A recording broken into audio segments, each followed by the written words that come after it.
नमस्कार विद्यार्थियों, आज का हमारा टॉपिक है कार्बोहाइड्रेट का पाचन। राजस्थान यूनिवर्सिटी ने कई बार इस सवाल को पूछा है। 6 नंबर का क्वेश्चन आता है। कई बार डायरेक्ट पूछ लिया जाता है कि मानव में कार्बोहाइड्रेट का पाचन किस तरह होता है, वर्णन कीजिए। आइए आज हम इसको समझते हैं कि मानव में कार्बोहाइड्रेट का पाचन कैसे होता है। तो हमारा आज का टॉपिक है कार्बोहाइड्रेट का पाचन। कार्बोहाइड्रेट क्या होते हैं? ये कार्बन के बने हुए हाइड्रेट होते हैं और इनका कंपोजिशन कार्बन, हाइड्रोजन और ऑक्सीजन से मिलकर बना होता है। कार्बन, हाइड्रोजन और ऑक्सीजन का रेशो जनरली इनमें 1:1 होता है, लेकिन सभी कार्बोहाइड्रेट्स में ये रेशो नहीं होता है। कार्बोहाइड्रेट्स हमें एनर्जी देने में काम आते हैं और सबसे जल्दी पाचन कार्बोहाइड्रेट्स का ही होता है। कार्बोहाइड्रेट के पाचन को समझने के लिए हमें इनके सोर्सेज के बारे में एक बार थोड़े से जान लेते हैं कि हमें कार्बोहाइड्रेट किन किन चीज़ों से मिलता है। तो कार्बोहाइड्रेट आप सभी जानते हैं कि 3 फॉर्म में होता है। एक तो पॉलीसैकेराइड्स के रूप में, एक ओलिगोसैकेराइड्स के रूप में और एक मोनोसैकेराइड्स के रूप में। ये पॉलीसैकेराइड्स जो होते हैं, इनमें सैकेराइड्स का मतलब होता है सैकेरोन। सैकेरोन का मतलब होता है शर्करा, यानी कि शुगर के मोलेक्यूल। तो पॉलीसैकेराइड्स जो होते हैं, इनके एग्जाम्पल हैं जैसे कि स्टार्च, जैसे कि ग्लाइकोजन, जैसे कि सेलुलोज। जो ओलिगोसैकेराइड्स होते हैं ये कई प्रकार के होते हैं। डाइसैकेराइड्स, ट्राइसैकेराइड्स, टेट्रासैकेराइड्स, पेंटासैकेराइड्स, हेक्सासैकेराइड्स, इस तरह से होते हैं ये। मेनली इनमें जो हमारे भोजन में काम में आते हैं वो डाइसैकेराइड्स होते हैं और इनके एग्जाम्पल क्या हैं यहाँ पे, जैसे कि माल्टोज। सबसे मशहूर एग्जाम्पल क्या है यहाँ पे, माल्टोज। माल्टोज के अलावा यहाँ पे होता है सुक्रोज। सुक्रोज के अलावा यहाँ पे हमारा जो डाइसैकेराइड का एग्जाम्पल है उसका नाम है लैक्टोज। जो माल्टोज होता है इसको माल्ट शुगर भी कहा जाता है। आटे में, दालों में, इन सब चीज़ों में, अनाज में पाया जाता है। सुक्रोज को हम टेबल शुगर भी बोलते हैं, जिसको हम नॉर्मली चीनी बोलते हैं। और जो लैक्टोज होती है इसको हम बोलते हैं मिल्क शुगर। लैक्ट का मतलब होता है मिल्क और ओज होती है कार्बोहाइड्रेट का सफिक्स। तो लैक्टोज क्या है, मिल्क शुगर। सुक्रोज क्या है, केन शुगर या टेबल शुगर कहा जाता है इसको। और माल्टोज माल्ट शुगर होती है। इनके अलावा फिर हम बात करते हैं मोनोसैकेराइड्स के रूप में। मोनोसैकेराइड्स का डाइजेशन नहीं होता क्योंकि ये मोनोमर्स होते हैं, एकलक होते हैं और हमें डायरेक्ट एनर्जी देने में काम में आते हैं ये। इनके एग्जाम्पल हैं यहाँ पे जैसे ग्लूकोज, जैसे कि फ्रक्टोज और जैसे कि गैलेक्टोज। ये जो होते हैं मोनोसैकेराइड्स, इनका डाइजेशन नहीं हो सकता क्योंकि ये मोनोमर्स होते हैं और हमें डायरेक्ट एनर्जी देने में काम में आते हैं। इनका डायरेक्ट एब्जॉर्प्शन होता है हमारे ब्लड के अंदर। तो पॉलीसैकेराइड्स के सोर्सेज के रूप में देखते हैं हम। जो स्टार्च होता है ये हमें किन से मिलता है, जो चावल होते हैं और अनाज होते हैं, आटा, मक्के का आटा, गेहूं का आटा, बाजरे का आटा, ये सब किससे रिच होते हैं, स्टार्च से। आलू हो गया, चावल हो गए, इन सब में स्टार्च काफ़ी मात्रा में होता है। ग्लाइकोजन होता है, इसको हम कहते हैं कि ये एनिमल्स के अंदर स्टोर फूड होता है उनका, ग्लाइकोजन। और सेलुलोज जो होता है ये प्लांट के अंदर पाया जाता है और हम में, मानव में इसका डाइजेशन नहीं हो सकता है। स्टार्च जो होता है इसको प्लांट्स के अंदर स्टोर फूड के रूप में रखा जाता है और ग्लाइकोजन को एनिमल्स के अंदर। तो यहाँ पे हम देखते हैं कि हमारी इसकी प्रोसेस कैसे शुरू होती है। और यहाँ पे कुछ बातें जान लेते हैं हम कि जैसे हमारे अंदर स्टार्च का डाइजेशन हो जाता है, ग्लाइकोजन का हो जाता है, सेलुलोज का ही हो जाता, सेलुलोज का नहीं हो पाता। तो सेलुलोज का डाइजेशन नहीं होने का कारण क्या है कि सेलुलोज को डाइजेस्ट करने के लिए एक एंजाइम होता है जिसका नाम है सेलुलेज। क्या नाम है, सेलुलेज। ये रूमिनेंट्स में पाया जाता है। जो जुगाली करने वाले पशु होते हैं उनमें सेलुलेज एंजाइम उनकी इंटेस्टाइन में पाया जाता है। बैक्टीरिया इस एंजाइम को प्रोड्यूस करते हैं एनिमल्स के अंदर खुद से नहीं बनता, ये बैक्टीरिया के द्वारा प्रोड्यूस किया जाता है। और मानव में सेलुलेज नहीं पाया जाता, वो बैक्टीरिया हमारी आंतों में नहीं पाए जाते हैं। अपेंडिक्स भी काम नहीं करती है, अवशेषी अंग के रूप में होती है। हम में सेलुलोज का पाचन सेलुलेज के द्वारा नहीं होता है। दूसरा कारण क्या है कि जो यहाँ पे हम पढ़ेंगे अल्फा एमाइलेज, एक एंजाइम है जिसका नाम क्या है, अल्फा एमाइलेज। ये जो बॉन्ड होते हैं अल्फा 1,4 ग्लाइकोसाइडिक, इस बॉन्ड के ऊपर काम करता है और उनको ब्रेक डाउन कर देता है, जो कि हमारी लार में पाया जाता है, अल्फा एमाइलेज या सलाइवरी एमाइलेज। जबकि जो सेलुलोज होता है, उस सेलुलोज के अंदर अल्फा 1,4 ग्लाइकोसाइडिक बॉन्ड ना होके कौन से बॉन्ड होते हैं, बीटा 1,4 ग्लाइकोसाइडिक बॉन्ड होते हैं। तो इनको इस एंजाइम के द्वारा, अल्फा एमाइलेज के द्वारा डाइजेस्ट नहीं किया जा सकता, ब्रेक डाउन नहीं किया जा सकता। ये सिर्फ अल्फा 1,4 ग्लाइकोसाइडिक बॉन्ड पे ही कार्य करता है। तो हमने जाना यहाँ पर कि हमारे भोजन में कार्बोहाइड्रेट्स के सोर्सेज क्या हैं। सबसे पहले किसका पाचन होता है, अगर प्रोटीन हो, फैट्स हो और कार्बोहाइड्रेट हो, तो इनमें सबसे पहले किनका पाचन होता है, कार्बोहाइड्रेट्स का होता है पाचन। तो स्टार्ट करते हैं टॉपिक को कि कार्बोहाइड्रेट का पाचन इंसान में, मानव में कैसे होता है। तो इसका जो पहला स्टेप है, फर्स्ट स्टेप है मुख गुहा में।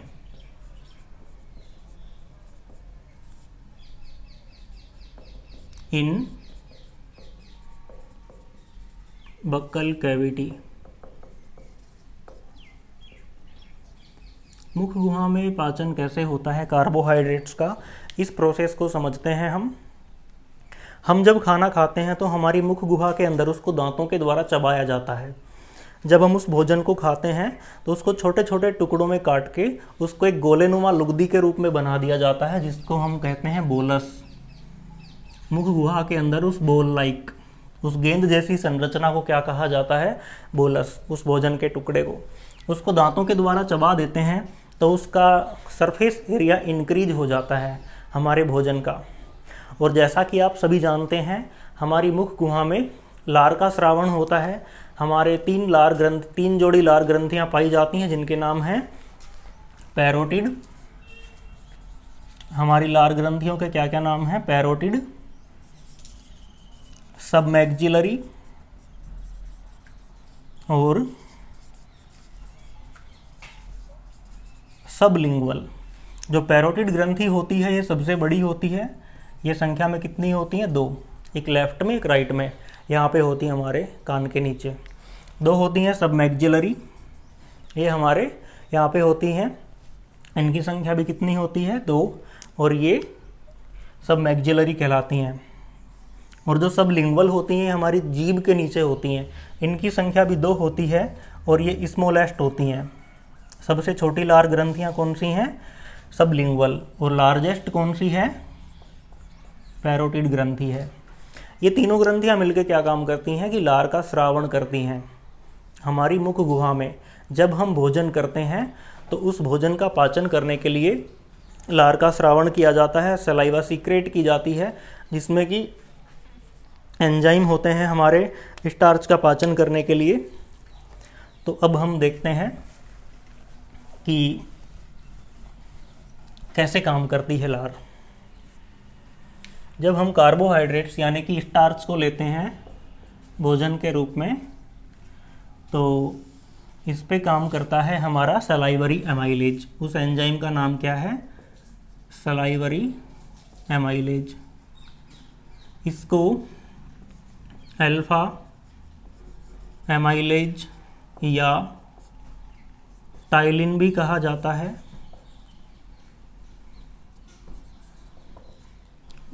इसके तीनों नाम हैं, सलाइवरी एमाइलेज, अल्फा एमाइलेज या टाइलिन कहा जाता है। और ये एक विशिष्ट पीएच पे काम करता है। इसकी काम करने की जो पीएच है वो कितनी होती है, 6.8, यानी कि कह सकते हैं कि हल्का सा अम्लीय होता है।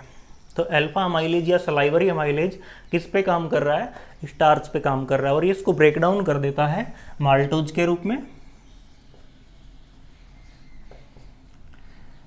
इनको ब्रेक डाउन कर देता है ये आइसोमाल्टोज के अंदर, ट्रायोमाल्टोज के अंदर और अल्फा डेक्स्ट्रिन्स के अंदर। इनको ब्रेक डाउन कर दिया स्टार्च को माल्टोज, आइसोमाल्टोज या ट्रायोमाल्टोज और अल्फा डेक्स्ट्रिन्स में क्या कर देता है, ब्रेक डाउन कर देता है। कौन? Salivary amylase. ये कैसे काम करता है? इसका नाम अल्फा एमाइलेज है। ये जो स्टार्च के अंदर पाए जाते हैं बॉन्ड अल्फा 1,4 ग्लाइकोसाइडिक बॉन्ड, इनके ऊपर काम करता है, उनको ब्रेक डाउन कर देता है, जिससे कि ये सारी चीज़ें बन जाती हैं। ये रिएक्शन कहाँ पे हो रही है? हमारी बकल कैविटी में। कई बच्चे कई बार इसको गलती से बकल कैविटी की जगह इन माउथ बोल देते हैं कि मुंह के अंदर पाचन, जबकि मुंह में पाचन नहीं होता। मुंह हमारी 2 होठों से घिरी हुई स्ट्रक्चर है, उसके अंदर जो कैविटी पाई जाती है उसको हम बोलते हैं बकल कैविटी या मुख गुहा कहते हैं। तो देखिए, हमने स्टार्च को लिया था, लेकिन यहाँ पर उसका डाइजेशन हो गया। लेकिन हम क्या करते हैं कि जल्दबाजी में खाना खाते हैं। जल्दबाजी में खाना कैसे खाते हैं कि मुंह के अंदर हमने रखा भोजन और उसे 2-3 बार चबाया और डायरेक्ट निकल गए।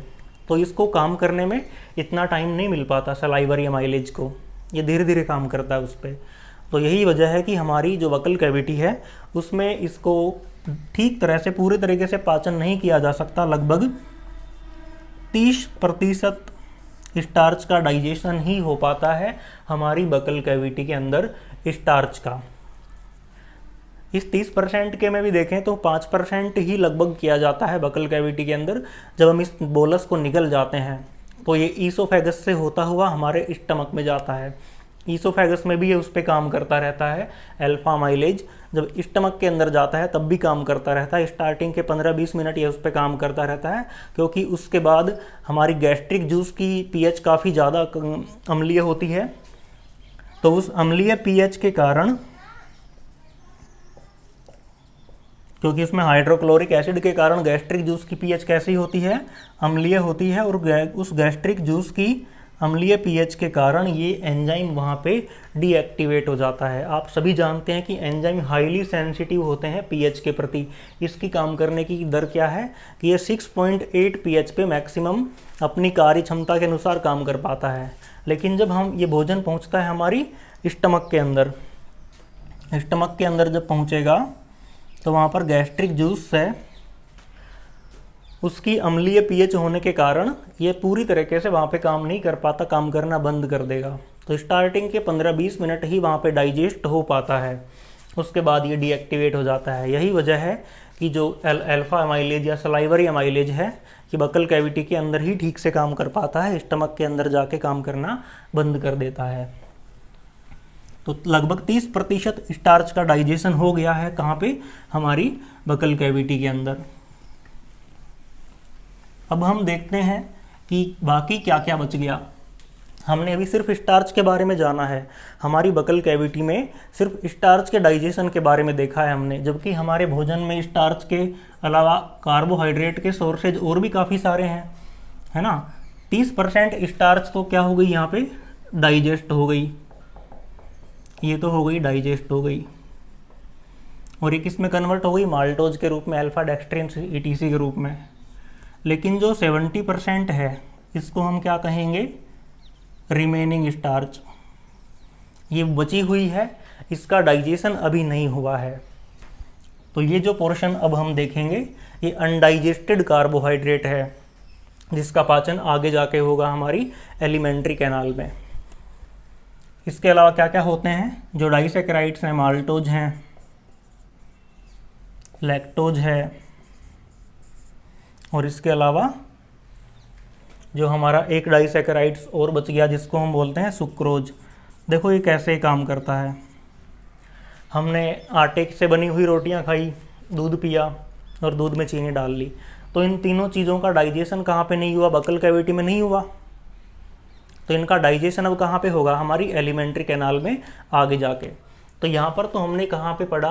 बकल कैविटी में। बकल कैविटी में स्टार्च का लगभग 30% हिस्सा ही डाइजेस्ट हो पाता है, तो बाकी ये सब चीज़ें जो बच गई इनका डाइजेशन हमारी एलिमेंट्री कैनाल के आगे वाले भाग में जाके होगा। तो उनको हम देखते हैं। तो बकल कैविटी में इतना ध्यान रखना है हमें।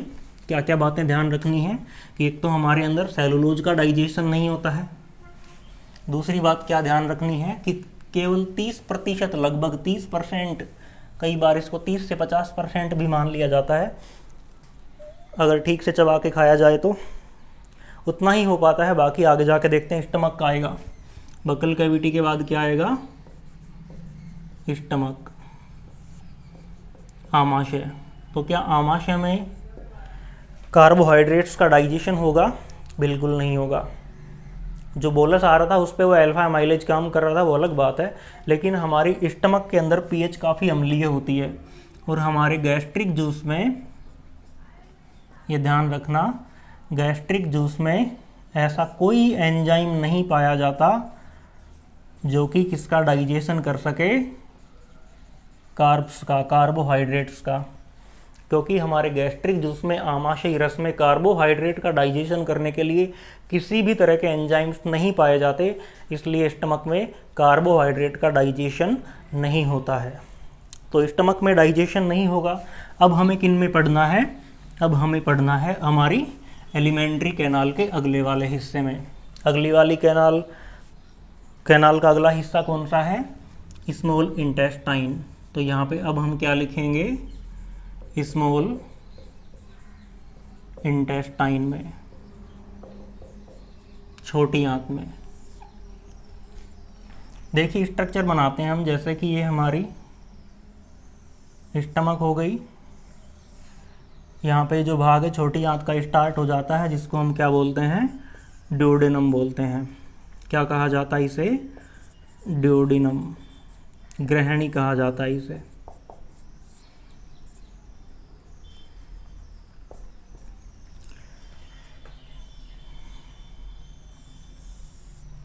इधर की साइड में पैनक्रियाज होती है और इधर क्या होता है?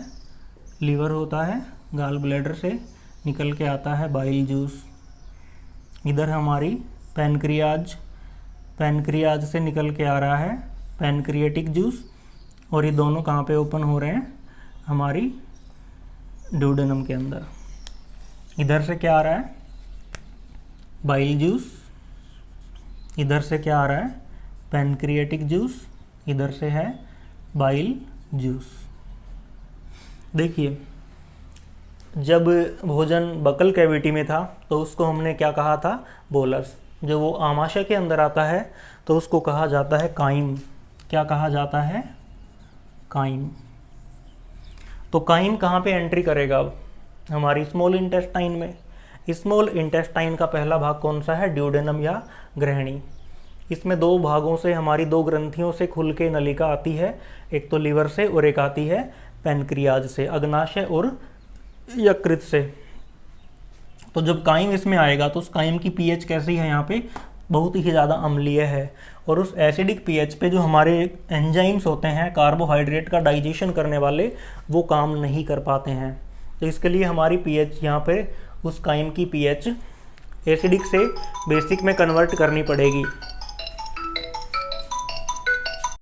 तो उस पीएच को एल्कलाइन करने के लिए, क्षारीय करने के लिए हमारी जो बाइल जूस होता है और पैनक्रिएटिक जूस होता है, ये मिलके काम करते हैं, और इससे पीएच यहाँ पे क्षारीय हो जाती है। और उस पीएच की रेंज कितनी होती है? 8 से 8.5 के बीच में ये पीएच होनी चाहिए, तभी हमारे वो एंजाइम्स काम कर पाते हैं। देखिए अब हमें ड्यूडेनम के अंदर पढ़ना है डाइजेशन कैसे होता है कार्बोहाइड्रेट्स का। अब मुझे बताइए यहाँ पे जो आया है काइम, उसमें क्या क्या चीज़ें हैं जिनका डाइजेशन अब होना है?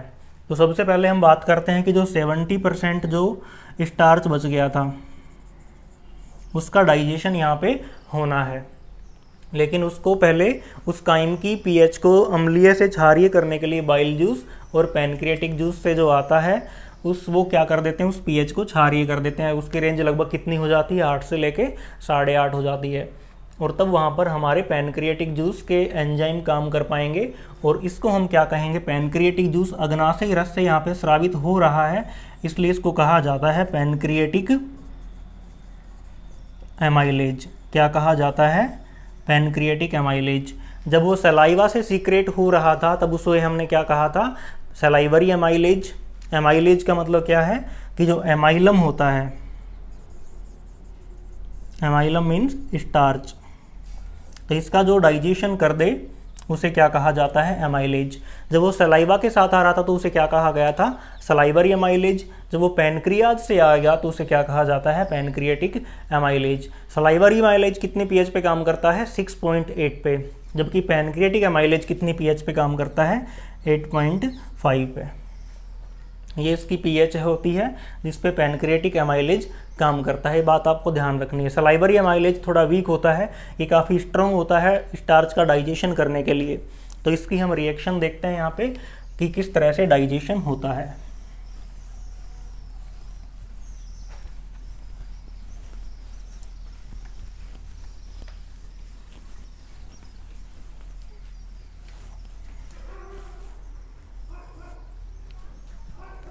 यहाँ पे हम लिखते हैं स्टार्च, और ये स्टार्च कौन सी आ रही है, जो 70% रिमेनिंग थी, बच गई थी जो, इस पे कौन काम करेगा अब, पैनक्रियाटिक एमाइलेज। कौन सा एंजाइम काम करेगा, पैनक्रियाटिक एमाइलेज। और पीएच कितनी होगी यहाँ पे, 8.5, 8.6 भी लिख दिया जाता है कई जगह पे, लगभग यही होती है 8 से 8.5 के बीच की। और इसको किस में कन्वर्ट कर दिया जाएगा, वही माल्टोज, आइसोमाल्टोज, ट्रायोमाल्टोज, अल्फा डेक्सट्रिन्स ETC, इन सब में इसको ब्रेक डाउन कर दिया जाता है। काफ़ी स्ट्रॉन्ग होता है पैनक्रियाटिक एमाइलेज। ये किस में हो रहा है, ड्यूडेनम के अंदर हो रहा है। अब यहाँ पे ड्यूडेनम से जब ये जाएगा आगे ये भोजन, तब इसको कहा जाता है काइल।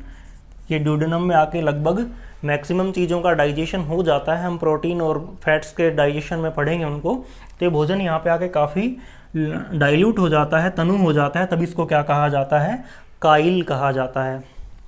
और अब ड्यूडेनम के बाद फिर कहाँ पे जाएगा ये, जेजुनम, और उसके बाद फिर कहाँ पे जाता है, इलियम में। तो अब हम देखते हैं कि कौन से एंजाइम्स कैसे काम करेंगे।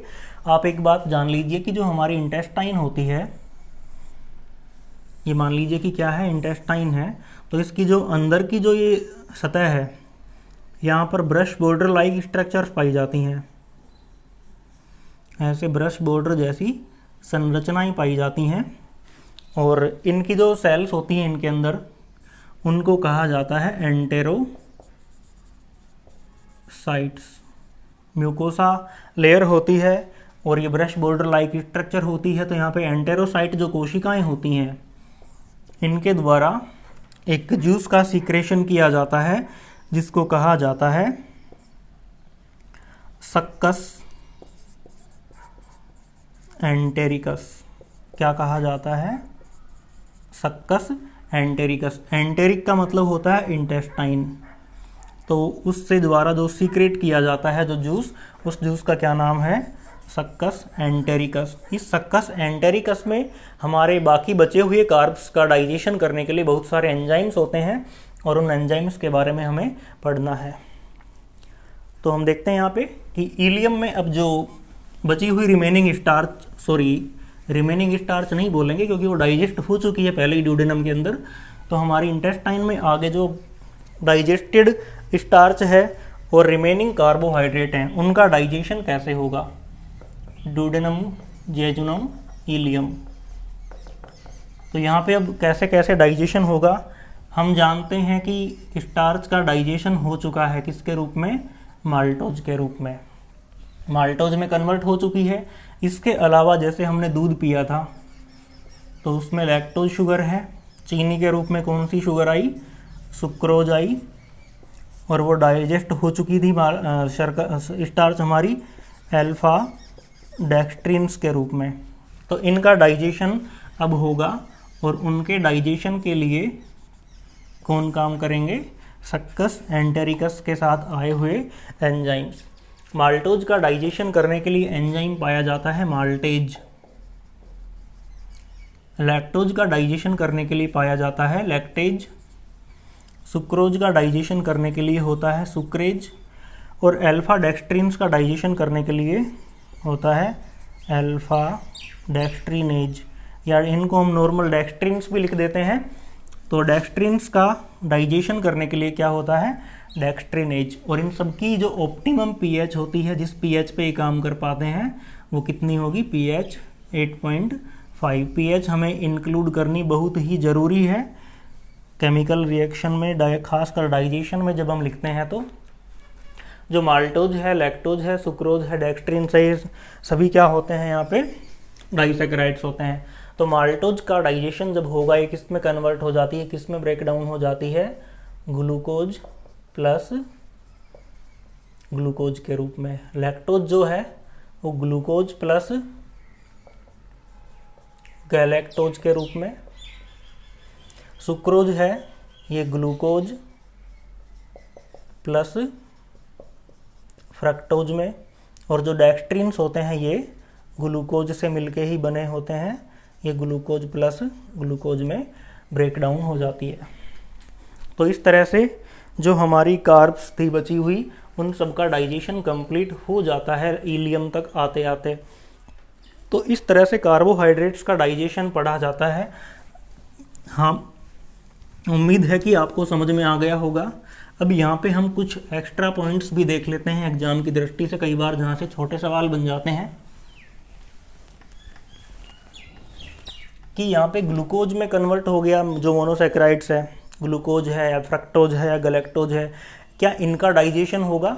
नहीं, क्योंकि ये क्या है, सभी मोनोमर्स है, ये आगे ब्रेक डाउन नहीं किए जा सकते। इनका डायरेक्ट अब क्या होगा, हमारे बॉडी के अंदर एब्जॉर्प्शन होगा और आंतों के द्वारा इनको अवशोषित कर लिया जाता है, क्योंकि उसके अंदर हमारी ब्लड की नलिकाएं होती हैं अवशोषित करने के लिए हमारी आंतों की आंतरिक सतह पर। अब यहाँ पे एक चीज़ देखते हैं हम कि जैसे पहला पॉइंट क्या है, इंसुलिन। जब हम खाना खाते हैं तो हमें क्या चाहिए होता है, ग्लूकोज, क्योंकि किस में डाइजेस्ट हो रहा है खाना, लास्ट में जाके ग्लूकोज के रूप में। वो ग्लूकोज हमारी आवश्यकता से अधिक होता है, तो उस एक्स्ट्रा ग्लूकोज को किसके रूप में स्टोर कर लिया जाता है, ग्लाइकोजन के रूप में। और इस ग्लूकोज को ग्लाइकोजन में बदलने में हेल्प कौन करता है, उस हार्मोन का नाम है इंसुलिन। जब हम फास्टिंग करते हैं, व्रत करते हैं, खाना नहीं खाते, तो हमें एनर्जी किससे मिलती है, जो ग्लाइकोजन स्टोर किया हुआ है वो वापस से किस में कन्वर्ट होने लगता है, ग्लूकोज के रूप में। और इसको कन्वर्ट करने का काम कौन करता है, ग्लूकागोन। ये दोनों हार्मोन हमारी पैनक्रियाज से सीक्रेट किए जाते हैं। पैनक्रियाज देखो कैसी है, एक्सोक्राइन भी है और एंडोक्राइन भी है। इससे एंजाइम्स भी निकलते हैं और इससे हार्मोन्स भी निकलते हैं। हार्मोन्स निकलते हैं लेकिन उनके लिए डक्ट नहीं होती, एंडोक्राइन ग्लैंड्स की तरह काम कर रही है। एंजाइम्स निकल रहे हैं, उनके लिए प्रॉपर इसमें पैनक्रिएटिक डक्ट पाई जाती है, एक्सोक्राइन ग्लैंड की तरह काम कर रही है। दोनों तरह की ग्लैंड है, इसलिए कैसी है, ये मिक्स ग्लैंड है। तो कई बार पूछा जाता है कि हमारी मिश्रित ग्रंथि कौन सी है, पैनक्रियाज। इधर हम बात कर लेते हैं लीवर के बारे में। हमारे शरीर की सबसे बड़ी ग्रंथि कौन सी है, बहिस्रावी ग्रंथि, लीवर है, लार्जेस्ट ग्लैंड। और लेकिन कैसी पूछा जाए तो एक्सोक्राइन। लार्जेस्ट एक्सोक्राइन ग्लैंड कौन सी है, सबसे बड़ी अंतःस्रावी बहिस्रावी ग्रंथि कौन सी है, यकृत है, लीवर है। और सबसे बड़ी एंडोक्राइन पूछ लिया जाए तो लार्जेस्ट एंडोक्राइन ग्लैंड कौन सी है, उसका नाम क्या है यहाँ पर, थायराइड ग्रंथि। थायराइड ग्लैंड लार्जेस्ट होती है। तो स्मॉलेस्ट कौन सी होती है यहाँ पे, ये तो लार्जेस्ट हो गई। स्मॉलेस्ट ग्लैंड की बात की जाए एंडोक्राइन की, तो वो होती है हमारी पिट्यूटरी ग्लैंड होती है। यहाँ पे बात करते हैं हम, ग्लूकोज को ग्लाइकोजन में कन्वर्ट कर दिया गया, इंसुलिन